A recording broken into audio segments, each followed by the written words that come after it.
Hi, I'm Rafael Garabiles from BHM 1.1, and this is my milestone number 2. The title is Social Media is Erasing Cultural Diversity.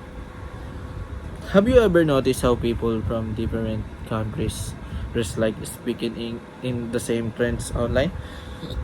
Whenever you scroll TikTok, Instagram, or YouTube, even Facebook, it often feels like culture is becoming the same. This is not coincidence. This is the powerful effect globalization through social media. Today, I stand before you to argue that social media is gradually erasing cultural diversity. If we do not take conscious action, we risk losing the identity that makes us unique. First, social media promotes cultural homologation by amplifying the dominant cultures, especially Western culture.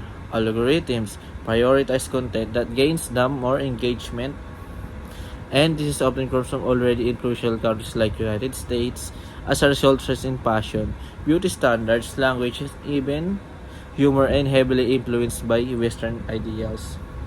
For example, many young Filipinos prefer to speak English or using Western slang online instead of their native language. While this may seem harmless, it slowly pushes local language and expression to the background.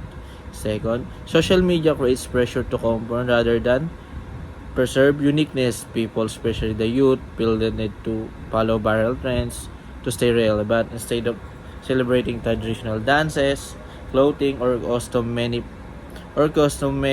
prioritize what is popular globally. When was the last time traditional Filipino practice went viral compared to a Western dance trend? This is imbalance. Show how easily local culture can be overshadowed over time. This lends to lose of pride in one's heritage, the preference for global trends, local identity. Third, while some argue that social media helps spread and preserve culture, this perspective is incomplete. Yes, platforms allowed cultural exchange, but what we are saying not equal exchange, its dominance. Smaller or less globally influenced cultures struggle to gain visibility. In theory, everyone can share their culture, but reality on a few cultures shape the global narrative. This creates digital environment where diversity exists but is not equally valued or organized. In closing, social media is a powerful force that's shaping our world, but it also quietly reshaping our cultures. If we continue to follow global trends without reflections, we risk becoming culture identical, losing the richness of diversity that defines humanity. The responsibility lies with us first to promote and take the pride of cultural identity. Let us know.